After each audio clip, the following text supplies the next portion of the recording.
Hi, my name is Madeline David. I'm the Angler Engagement Coordinator for the North Carolina Wildlife Resources Commission. And today I'm going to show you how to use our Fishing Access Map. It's a great tool for boaters and anglers.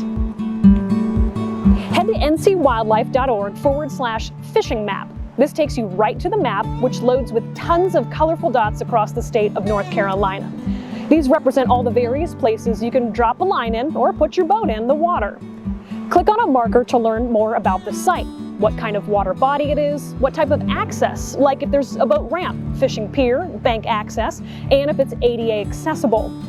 You'll learn which agency oversees the site and what fish you're likely going to find there, including if certain species are stocked. Some sites may also have important additional information listed. Be sure to check that out.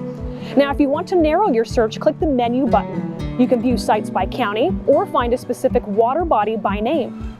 Select filter fishing areas to even further refine your search by access type, if the site participates in our community fishing program or tackle loaner program, and more. Hit update map at the bottom to refresh it with the filtered results.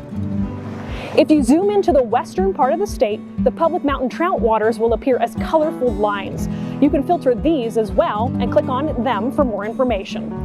Over on the coast, red and blue boundaries clarify which waters are coastal, blue, joint, red, or inland, no color, which you'll need to know if your license only covers coastal or inland rather than both. Speaking of, the menu button has a link to purchase a license online in case you need to quickly renew or add on a coastal or inland privilege. Using the fishing map is easy, and it's going to help you plan for a great day of fishing or boating.